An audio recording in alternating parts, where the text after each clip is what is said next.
guys? Welcome to a special episode of the ynggpodcast. We have Stefen Rosner of New York Islanders Hockey Now and Matthew Zator of the Hockey Writers. So we have someone covering the Vancouver Canucks and someone covering the New York Islanders. Obviously, we're going to be talking about the blockbuster deal that caught everyone off guard. Lou does it again. He's very quiet when he makes moves, but when he does it, it's massive. So Horvat to New York Islanders. In return, Anthony Beauvillier, Adorati, and a conditional 2023 first round pick head to Vancouver. It's a top 12 protected for this year, so it becomes unprotected next year in 2024. So let's go with Stefan and your thoughts, the behind the scenes of this trade, or what went down essentially. Yeah, you just said it. Lou doesn't ever let anything go. I had heard back in mid-December that the Islanders did reach out to the Canucks.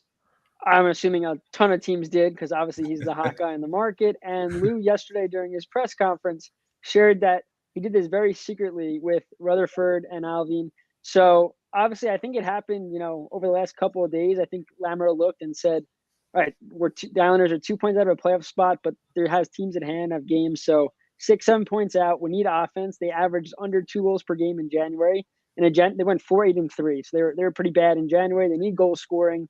Bo Horvat scores goals. The power play is 15.5% of the year, second to last. Bo Horvat scores power play goals too.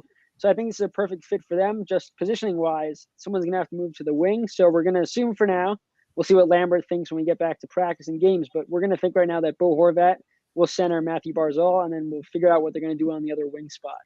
And this caught a lot of people off guard because New York Islanders are currently in a playoff, race right now with the Buffalo Sabres, who are doing really well this season, the Pittsburgh Penguins, who are kind of dipping, and same thing with the Washington Capitals, obviously due with a lot of injuries. So getting a guy like Horvat when you're 2 points out of a playoff spot and you have more games played compared to those teams that you're competing for a playoff spot, they're just it's kind of weird. Does this really increase their playoff chances, or is this more of a long term deal in terms of acquiring Horvat? Yeah, I think it definitely helps your playoff chances, but Horvat's not going to carry the workload of five guys not getting the job done that Lou's paying to get the job done. I think Lou made it pretty clear that this move was not about this year. Yes, it's going to help them this year, but he wants to lock him up long term, and I think he will. We'll see what the price comes in and when that actually happens. But Lou said yesterday, this is a guy in his prime. He's a 27-year-old goal scorer. Maybe he won't do what he's doing now, which is on pace for over 50 goals this season. But this is definitely a move for the future as well, because again, the Islanders could fall out of it. You talk about the conditional pick. If the Islanders do fall out of it, they sign Horvat long term, so they have him. They could get the top 12 pick if they land there. So they kind of save themselves from having a failed season, and they can move assets like Varlamov or Mayfield because those are pending UFAs. So I think Lou made a smart move here with the conditional pick, and obviously this trade fails if the Islanders don't re-sign Horvat. Yes, they could flip him at the deadline, but I don't think Lou wants to do that. Lou doesn't really feel the need to do that. I think he's not going to make a move like this of this caliber, giving up what he gave up, top prospect, the first pick, and Beauvillier, as much as he was struggling, for a guy that may or may not sign an extension. So I think we'll see an extension, but definitely a long-term deal, not just short-term, not a rental that people think. People were saying that it's going to be 7 years for $8.5 million per season, and immediately being the best player on the New York Islanders roster right now with 54 points in 49 games, 31 goals, and 23 assists. Is that fair value for him? Well, I think Horvat said it numerous times, and Matthew probably heard this as well, is that he thought he was going to finish his career with the Canucks. Now, you look what the Canucks did this offseason. If I'm correct, and Matt, you could correct me, Miller got 8.5 a year. Is that what he got? Yeah. Miller got 8.5 a year, and they lowballed Horvat. I think Horvat felt like he deserved Miller money. So I think you're going to see an extension of at least 8.5 annually in 7 or 8 years, whatever it is. But I think he thinks, hey, I'm as good of a player as JT Miller is.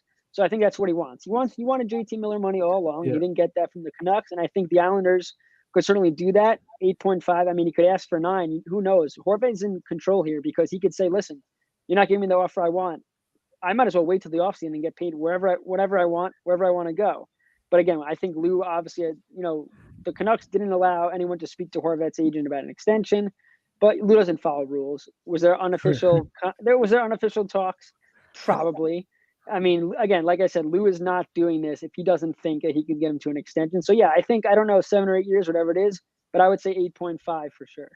And And go ahead, Luca. and one of the things that I wanted to know, I'm actually curious to hear Matthew's thoughts on this. But obviously, with the Canucks and everything that's kind of happened over, I would say, the last 6 months to a year, right? With all the controversy that's been going on and everything that's been going on around the team, with the Boudreaux thing and now Talkett and Horvat, Miller, they re-signed Kuzmenko as well.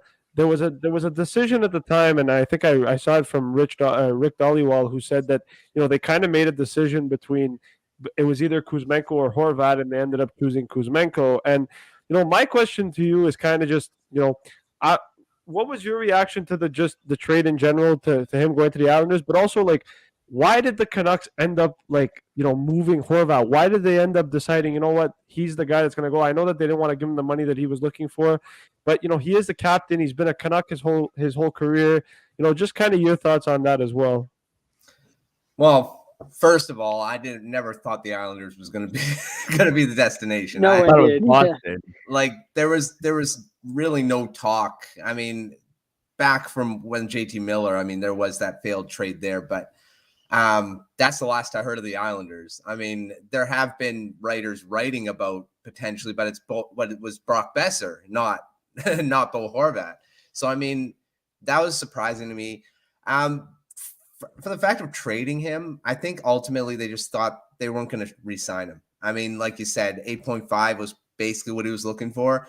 They were putting him at 6. I think the max was $6 million was what they were offering because of this past, not for what he's doing now. And that's what Rutherford said. We're not offering him the money for what he's doing now because he's more likely a 25 to 30 goal scorer, not a 40 to 50 is what he's projected to be right now. They didn't want to put that money on him. On the other hand, you're paying JT Miller 8.5. He's not a 50 goal scorer either. I mean, I don't think he's going to be a 90 to 100 point guy again. So, I mean, that I don't know. I don't think that's the right explanation when you're looking at it. But I mean, in my mind, I think they should have prioritized Horvat over Miller. But they thought Miller was the guy. And I knew when Miller was re-signed to that long-term deal, Horvat was pretty much out the door unless they could have moved some big contracts, which is pretty impossible to move an Ekman-Larsson. Tyler Myers, maybe. But, I mean, there's so many big contracts. The Canucks seem to be immovable. And Horvat was a movable asset. I mean, they got some pretty good pieces.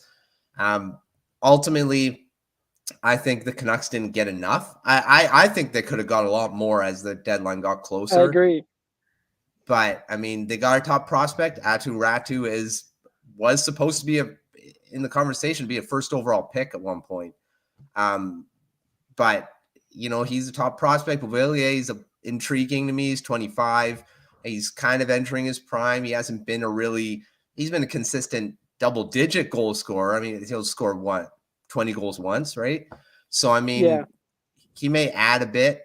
They could also trade him before his deal is up, so they could maybe flip him again. And then that first-round pick. I mean, the 2023 draft is so deep. That's if they get it. And I'm assuming they will because I'm thinking the Islanders are probably even closer to a playoff spot than getting a top 12 pick. So, I mean, that was a big piece.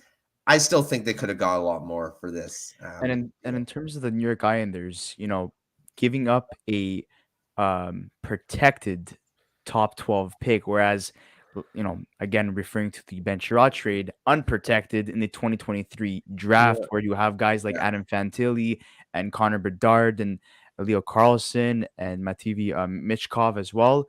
It's kind of funny how, they gave that type of condition attached to that first round pick. And not only that, but also, there's so many centers in the New York Islanders. Everyone would have thought that, they would have added a winger. So does this create a logjam in terms of that position? Does a guy like maybe Pajot become movable? Yeah, sorry, I'm just plugging my computer in before it dies on me. No, so you look at it, and that's the question. But if the Islanders are really going to go for it, right? They need these weapons. Centers are so important for the Islanders because of what they do. And you look at what Lane Lambert does usually. Late in games, he'll put 2 centers on the ice just in case for that face-off because this Islanders team is not scoring goals. So it makes defensive zone face-offs critical. So now having Horvat and Barzal you view him as a centerman, but he's 35% in the faceoff dot. He's been egregious in the faceoff dot. So I think having Horvat on that line allows for Barzal to not have to play center. You let Bo Horvat take the faceoffs, and then if he gets thrown out, Barzal is a center that can win them, just obviously not at a high rate. So I don't think it's a logjam. I think having center depth is critical. I don't think Pajot is now on the move. I don't think Nelson's on the move. Again, I don't know if I would have bought. I would have sold probably if I was Lou, just with the players that you have that you could get rid of. If you hold on to them, you go for a run and they leave, you're going to miss out. I mean, Scott Mayfield, he's not a number one defenseman on any team, but he kills penalties. He blocks shots. Big body. You could get a second-round pick for him. Varlamov last year, I know he had 2 years under his contract, was going for a first. Again, when teams are desperate, like you said, Canucks wait till the deadline. Somebody's overpaying much more than what the Islanders gave up for Horvat. And it's not even close because, again, the Islanders kind of also made a cap dump move with this. They got Beauvillier's 4.125 off the books, and obviously they retained 25% of Horvat, so it kind of canceled out there. But you're kind of talking about how you gave up your top prospect and a first, which could be next year's first, which isn't as valuable as this year's first, for the second or the best player available on the market right now. Yeah. I'm not saying it's a steal because we got to see what happens. Can Horvat do what he's doing with the Canucks in the Islanders system? And how does he affect the Islanders? Again, I don't think he's a piece that makes this team a cup contender. They got to go get another winger for that top line, maybe a depth defenseman. But like I said, too, if the Islanders do fall out of it, you have Horvat under contract essentially if they get an extension where you could retool this offseason and still have really critical pieces available to have a bounce back year and be, a number 3 seed team, a top wild card team. Because who knows? This Islander team is weird. They just get to the playoffs and you have no idea what can happen. But yeah, logjam at center. To go back to your original point after babbling there, I don't think that's an issue at all. I think it's actually a plus. And again, too, if there are teams that call that want a Pajot, now in case you get rid of him, you do have Horvat there if need be. But I can't see the Islanders parting ways with Pajot, Cizikas, Nelson at all. So you don't think the possibilities? There was a rumor that was out there. I don't think it's going to happen either. But you don't think there's a possibility that if the Islanders, let's say in the next 3 weeks, fail to make the playoffs or gain any ground, that they decide, hey, you know what, we're going to try to flip Horvat at the deadline, recoup potentially better assets than the Canucks, and they can potentially be laughing all the way back to the to the bank and potentially make more money off of that? Or do you genuinely just believe that, okay, this is a situation, look, they got him, they're going to sign him long term, he's going to be a part of this team for the next 7-8 years, and they're going to ride with him and Barzal and hope that build the team around, I guess, those two guys? I would be very shocked if Horvat touches the ice with his skates and does not have a contract extension come February 6th, their first game in Philly. And if he did not have an extension signed by the deadline, sure, they'd flip him. If he does not sign an extension, they have to flip him. I think that means Lou is done. I think this is Lou's last year anyway. I'm not saying it's a fireable offense, but again, what you gave up to have a guy walk, whatever you get back for Horvat is not making up for the prospect, the pick you just lost. But like I said, Lou would not make this move. Now, again, they would have no choice but to flip him if he didn't want to be here. Because if you let him play and the Islanders struggle, why would Horvat and his agent want him to sign long-term with this team when he can go anywhere he wants in the offseason and do whatever he wants? So I think it's very important for Lamoureux to save the team and the Islanders and what he just did to make sure that he does not touch the ice until he has a contract extension. Well, there was rumors that like Brock Besser could have been moved for, like a guy like Anthony Beauvillier who was struggling on the New York Islanders, and that's not the case. In this case, he's part of a whole package deal, and we know that Barzal and Beauvillier were good friends. And but there was trade rumors for the last 2 or 3 years now that Beauvillier was not a fit on the Islanders, even under Barry Trotz's system. And we'd like to hear your thoughts essentially about like the relationship with him and Barzal, and also maybe other players on the team, and why do you think this could benefit him and potentially save his career? Just like Besser, I think you just change the scenery. Beauvillier started his career off promising prospect, created chances, scoring goals. Like you said, that 20-goal season, and then he just stopped scoring. I mean, he has had chance after chance. This last week that he played, Lambert and Lou gave him a chance on Barzal's wing, and he did absolutely nothing with that. I think that was kind of the, final look here. If you could prove to us that you could do it, sure. He didn't, and now he's gone. I think for Bo, he gets a fresh start, which is definitely needed. Under Trotz, he was a healthy scratch a couple of times last year. This year, he was a healthy scratch once. He was moving up and down the lineup. He just didn't fit, and I think it was all a mental thing. Obviously physical, but because the chances were there, I'd be much more concerned about Beauvillier he wasn't creating with his legs, if he wasn't going to the dirty areas, if he wasn't doing all that stuff. He just wasn't finishing. So I think it's a perfect fit for him in Vancouver. Just more minutes, no stress, because they're going to tank. And and he'll have pressure off his back to score. And he's a streaky guy. So once he scores, they'll start coming. Just has to, find a way to be a little more consistent. And Matthew, just your thoughts a little bit on obviously the pieces that the Canucks acquired, right? So at that point, you end up looking at everything that the Canucks have kind of done. They acquired the conditional first. They get Aatu Ratu. They also get Anthony Beauvillier. Do you think Beauvillier becomes a trade asset come the deadline for them? Or do you think that he's part of potentially their plans? We know that, or I read somewhere that he might not be necessarily a Rick Tocchet type of player for, let's say, him. And obviously with Aatu Ratu, we know that he's going to start the year, his career in Abbotsford a little bit with the Canucks. Is there a possibility that he potentially plays some games, down the stretch here with potentially the likes of guys like, Brock Besser likely moving on, maybe even other trade assets like we've heard of Luke Shen likely moving on as well. Just kind of your thoughts on where I guess those guys were fit in, and also what other moves the Canucks potentially may have planned, because they're just going to go, it's like they're basically just getting rid of the whole team at this point. Yeah. Beauvillier is interesting to me. I think like he's not on a long-term deal. He's only on one more season after this one at 4.5, I believe it is. Yeah. So, I mean, they didn't move really any money out by retaining some salary for Horvat too. So I think Beauvillier is part of the future for at least the immediate future. It sounds like Alvin liked him, that it was a guy that they wanted on the team because he's still in that 25-year-old. He's 25, so he's not like he's old. He's entering that prime year. Aatu Ratu's the one guy that I'm really intrigued to see, because he's one of my outside of the Canucks, he was one of my favorite prospects. So now that he's with the Canucks system, I'll get to see a bit more of him. But I really liked what he did the World Juniors. He's starting to look closer to what he was when he was projected to be in that top 10 in that draft. So for him to fall into the second round, I was surprised at the time that he fell that far. He's a good size center. He plays that good two-way game, has a great shot. I think he's one guy that could potentially actually turn into Bo Horvat type player down the road. They say his skating isn't that good, but that's what Horvat had that issue at the beginning of his career as well, and got that fixed. So, I mean, not saying that Ratu can, magically get some speed, but, there's a possibility. I think he's got a lot of potential. I think that's the big piece in this trade for me. Beauvillier could play one season and be gone, and you could get something for him. But Ratu, he's the guy that I think it can become an elite centerman in the NHL, and there is your trade.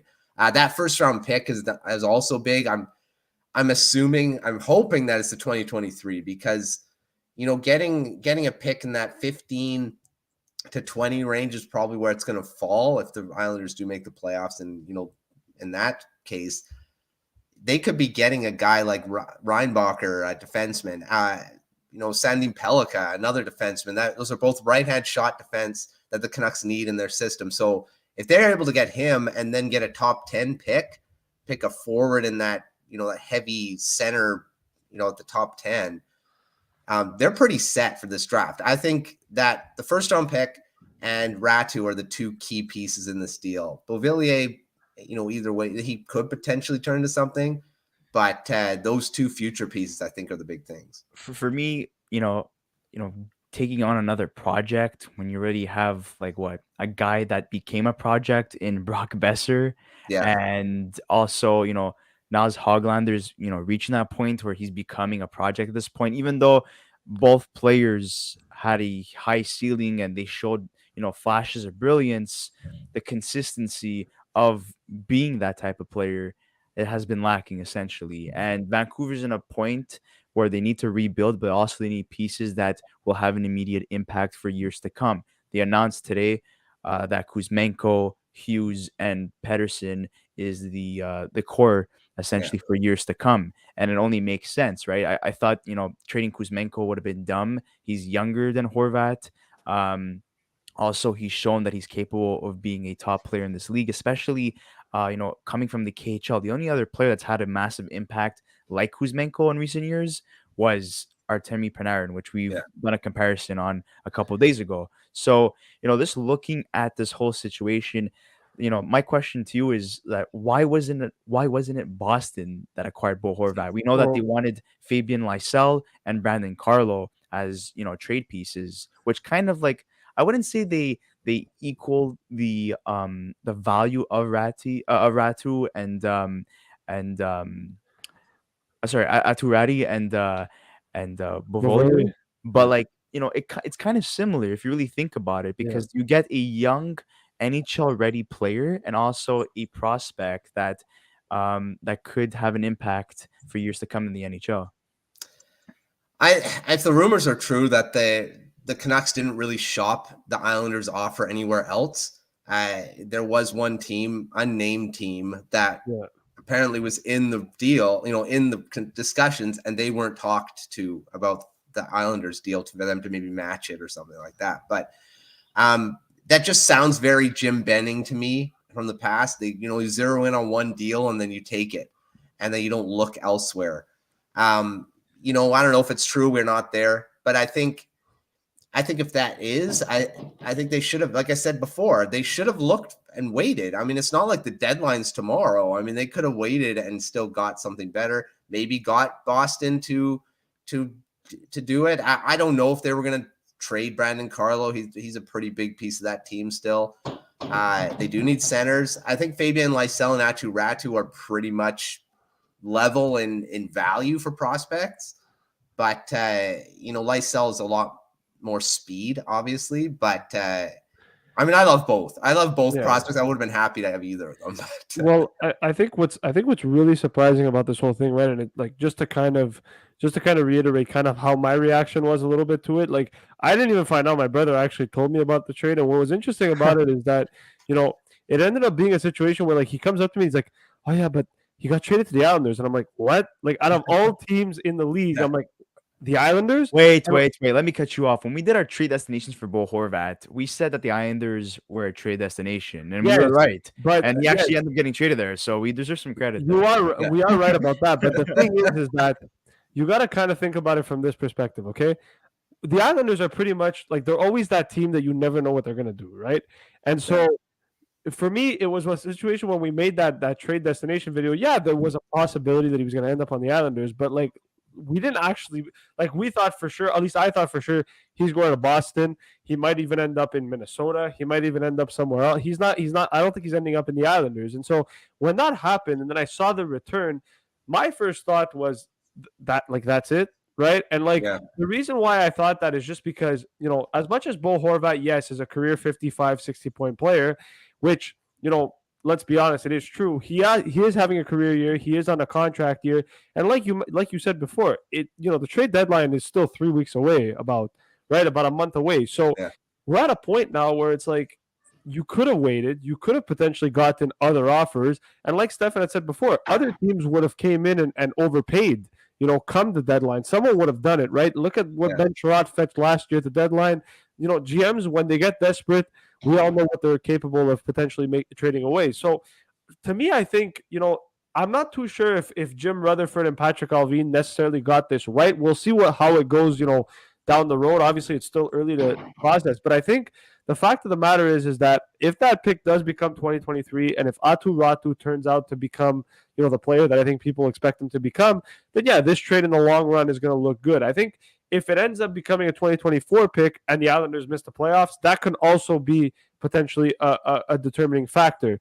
However, if he signs an 8-year deal with the Islanders and the Islanders start becoming a competitive team, and let's say the Islanders miss the playoffs this year, next year they end up becoming a contender, well, now that pick turns into a top 20 pick next year, right? You lose the top 12 protected pick this year. That trade starts to become not as great as, let's say, what it was. So it's very risky, I think, in this position from where the Canucks are. I'm interested in seeing what Beauvillier is going to bring to the table. I've always been high on Beauvillier. I thought, he would be a perfect guy for, let's say, a team like the Canadiens who were, interested in him at one point. So I think he's going to do well in Vancouver. I think if he's given an opportunity, potentially in the top 9, even as a little top 6 role as well, just put him in a position to succeed. He could potentially turn into something. But like you said, I think the big piece in this deal is Ratu, and I think with this situation, my other question to you is going to be: we've heard other rumors in regards to Luke Shen and now even Thatcher Demko. And it looks like Thatcher Demko doesn't even want to be in Vancouver anymore from the rumors that are going on. Do you think both those guys end up getting moved come deadline day? And I would like to add one thing as well. Yeah. The teams linked to Demko have been the Pittsburgh Penguins, where they already have Tristan Jarry, which is kind of weird. They get a guy like Demko. The Sabres, which make a lot of sense, And the Kings. looking at their goalie situation, looking at the team in front of them, like, that's the one position they lack, to balance out the defense and the offense. And then you have the LA Kings, a team that, is struggling with goaltending as well, and they have the assets to pull it off. So, in terms of Demko, obviously my choice would be the Sabres because they have a lot of assets. They have the cap space, so that makes a lot of sense. But what are your thoughts on Demko and Luke Shen? Well, Demko's a big. I mean, I was surprised when they first started talking about trading Demko. He hasn't had a good season. He's had injury issues, but he's still a quality goaltender under a very good contract. I mean, that contract is just really good for a starting goaltender right now. So, I mean, he's tradable. I mean, obviously, very tradable. It's just, what do they get for him because of those injury issues, because of this season of how he's played? Will they be able to sell high on him is what I'm thinking. But, you're looking at those teams. I agree, Chris. I think the Sabres are the one you go for. They're one of those teams. There's just so many prospects that you can grab from them. I mean, they also have goaltending prospects you could grab in the deal too. Devin Levi is one I would target, but I don't know. He's probably their top guy. But they have Pekka Luukkonen as well as a coming up and coming goaltender. So Demko would be that established guy would come in. So I think the Sabres would definitely be a team you'd go for. But I think, like you say, the Kings too, they've got some really good prospects that you could target. Goaltending wise, the thing is what do the Canucks do with their goaltending if they do trade Demko?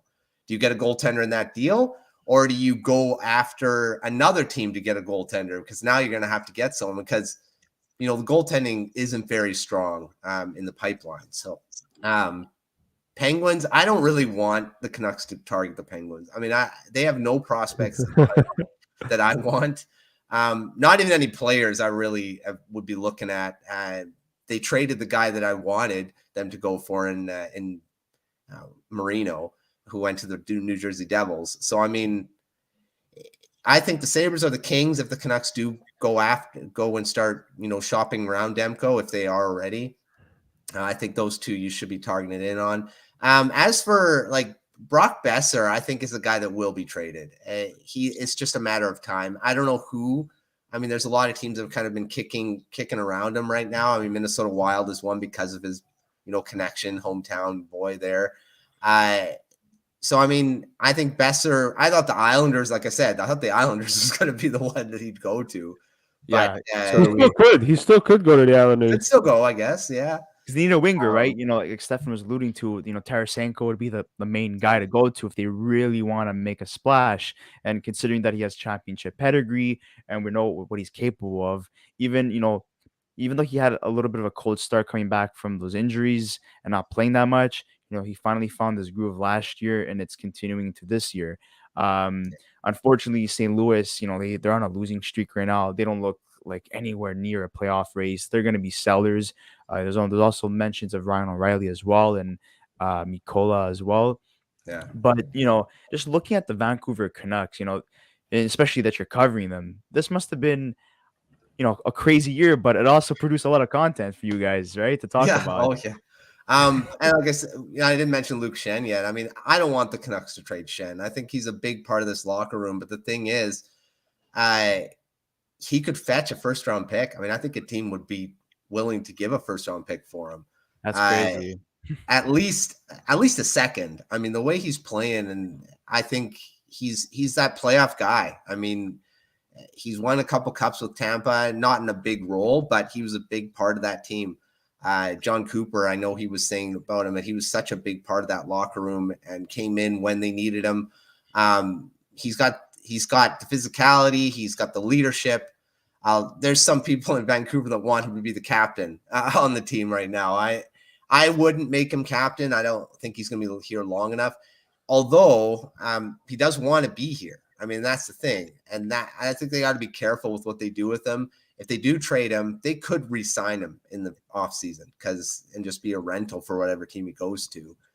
But I think he could potentially be here even if he does leave.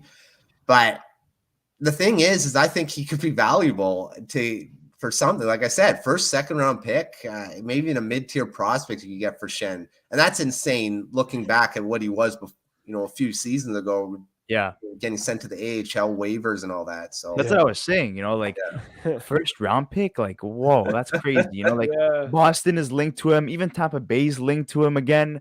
It's crazy how Schenn kind of kickstarted his career again, just looking back at the whole year as a whole with JT Miller and that whole drama. That was the Colin question I was about Delia as well. Is JT Miller actually a bad guy? Because we made a video saying that he could potentially be the most hated NHL player currently in the NHL, and that's surpassing guys like Brad Marchand. And not only that, one other thing. Also, we were just mentioning JT Miller. What's going to happen to him now? Right, with everything going on, they signed him to an extension last year, and now they were talking about trading him now. Apparently, he's not great in the locker room. How do you go about that whole? If you're like Jim Rutherford or Patrick Allvin, how do you deal with that situation now? Because offensively, he's putting up great numbers.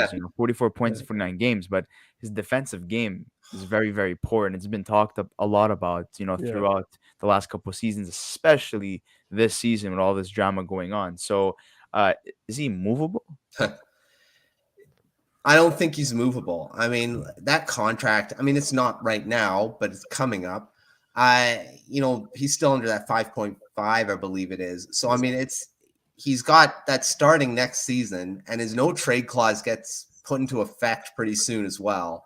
So, I mean, if they do trade him, it has to be now. I mean, it has to be really soon before that no trade clause kicks in. I think, potentially a team could go after him. The thing is he's going to be very hard to move because of that long-term contract. I think the time to trade him was last season when all the rumors were around and they could have gotten a big haul for him. That was the when they should have moved him, but obviously they thought they wanted him here. And now, like you said, they talked about the core, Kuzmenko, Pettersson, and Hughes. Who's not involved in that core? JT Miller. Yeah. I mean, and this is a guy they just signed to an 8-year deal, and he's not part of that core that you're now trying to build around. That's insane to me. A guy that you just committed so much money and so much term to, and you don't identify him as a big part of the team. I don't know. The drama around him is insane too. Like the locker room dynamic between him and Horvat, which is, last season kind of butted heads in the locker room. Apparently, I mean, we don't know. But JT Miller is the next captain then, because he's the and that's what everyone's kind of talking about. Who's going to be the next captain? I'm saying it's Pettersson, but JT Miller is definitely going to be in that conversation. I don't think the fans would love it if he was named captain. He's been just, there's been talk about his personality maybe clashing with some players, his emotions. He gets really emotional on the ice, kind of loses focus. The amount of times he's turned the puck over on the power play is just insane.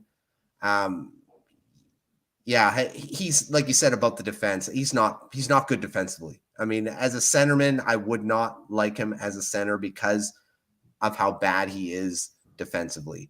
And now if he's not a centerman, who do the Canucks have as a center? Pettersson, and he's getting better at faceoffs, but he's. Yeah, I don't know. JT Miller's an interesting guy. It'll be interesting to see how it all plays out from here. Look, a couple of years ago when the Arizona Coyotes made that big blockbuster deal trading away Oliver Ekman-Larsson and Connor Garland, Vancouver Canucks were, getting out of that rebuilding phase and they're becoming competitive. They wanted a top four defenseman. They got one.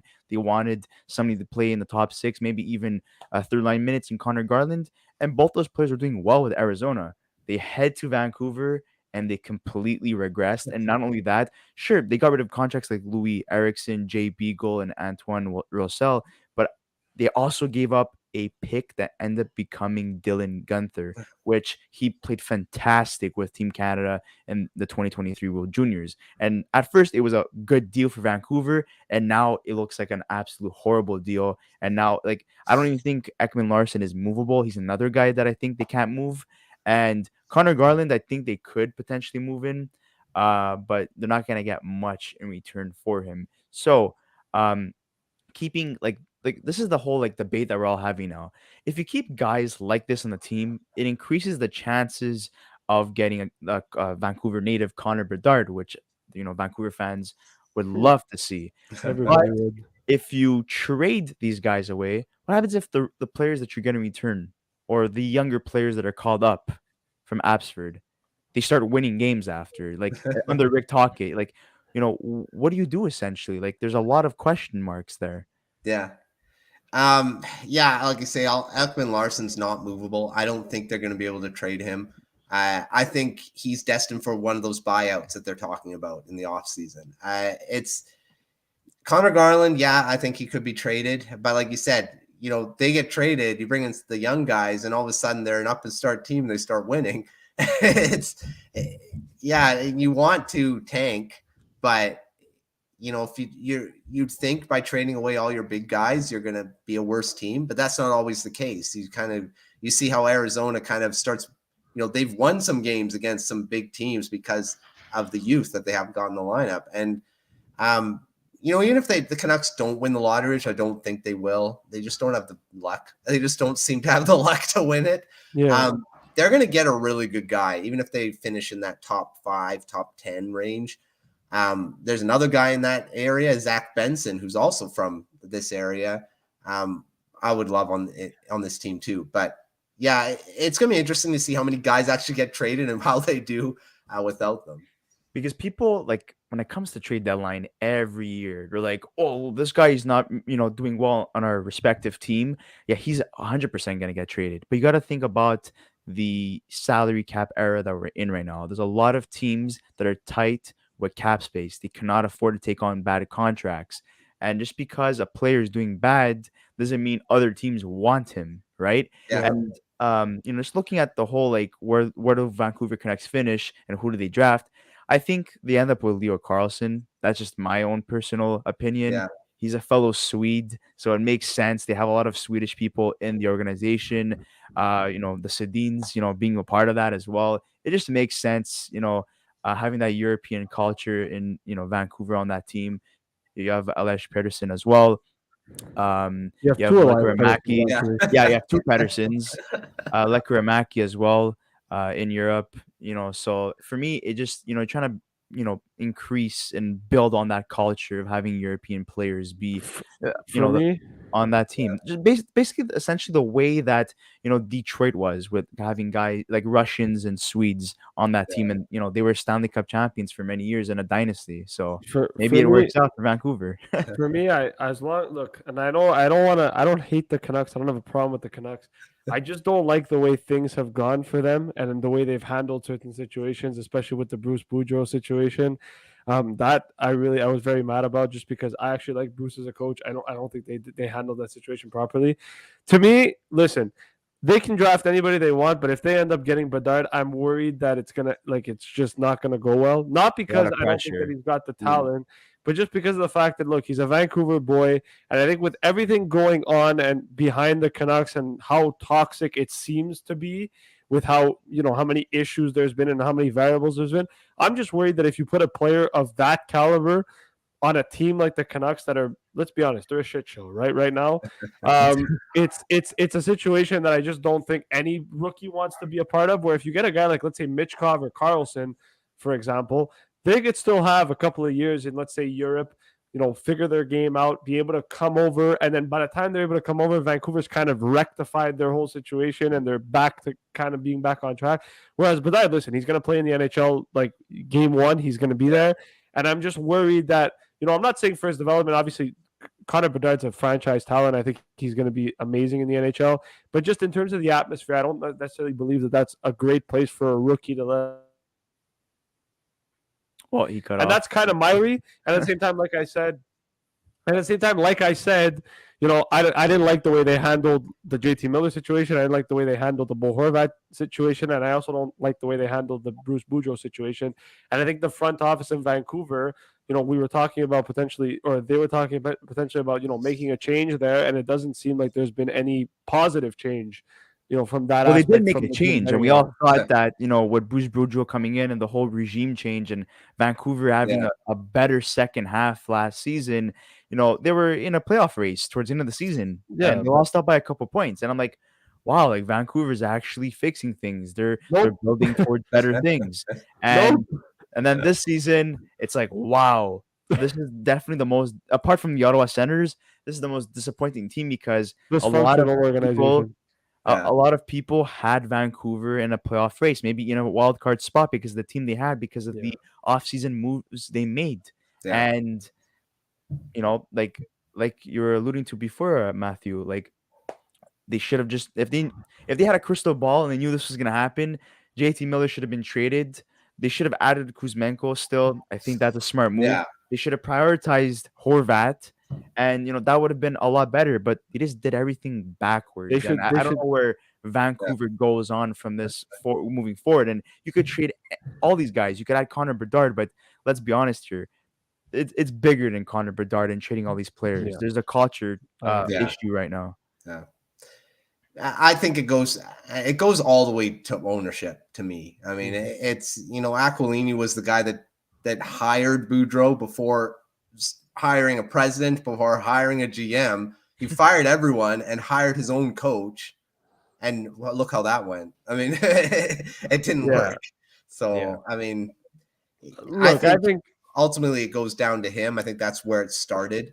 And I just think you know what, I like Vancouver. I think they're a team that they have great pieces. Pedersen's a great player, Quinn Hughes, Kuzmenko. I like Thatcher Demko. I don't think they should trade him personally. I think they should keep him. Like you said, he's got a great contract.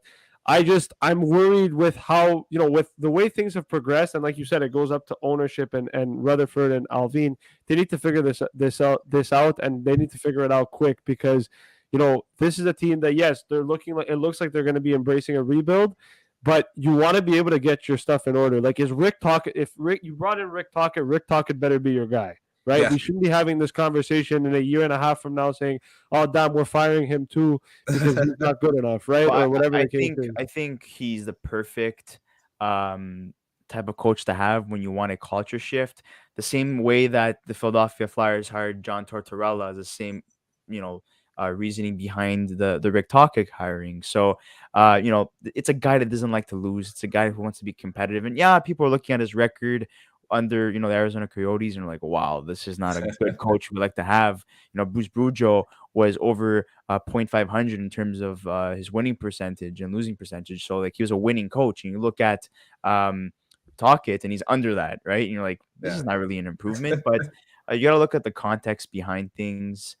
So, we wish the best for the Vancouver Canucks, and we hope that like things, change for the better. Looking at the team a couple of years ago when they just added Quinn Hughes and Pedersen and Besser, we thought that was the core moving forward. And when they added Miller, I was like, wow, that's fantastic. That's a blockbuster deal for them. Horvat, was entering his prime. Things were looking well.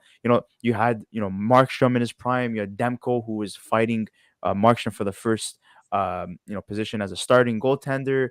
And now look how everything's changed in a matter of years. So Matthew, we'd like to thank you once again for coming on this podcast, and you're always welcome to come. Hopefully we could cover some more Canucks trades together. And guys, you could check him out on Twitter. He writes a lot of articles, a lot of great articles. He's been covering the whole Vancouver drama since the start of the season. JT Miller, the whole Bo Horvat trade rumors, that's put to an end, but there's other things to look forward to in terms of Vancouver. Where does Brock Besser go? Luke Shen, Thatcher Demko, who's a new name added to the trade bait list. So we'd like to say thank you once again. Yeah, always happy to come on the show, and there's probably more that's coming, like you said. So Yeah, it's gonna be a crazy deadline, and usually you have like old farts, essentially rental players, and this year you have a lot of guys like in their prime still, or big names, even though they're older, like Kane and Taves and O'Reilly and Tarasenko. They're still marketable names, they're Yeah. still recognizable names, right? So it should be a very entertaining trade deadline, unless it's just like every other year where it's overhyped and nothing happens. Yeah, or everything happens the day before. Yeah, or that too. So thank you so much, guys, for watching. Don't forget to like our episode, subscribe to our channel if you haven't already, and we'll see you on the next episode of the Young Guns Podcast.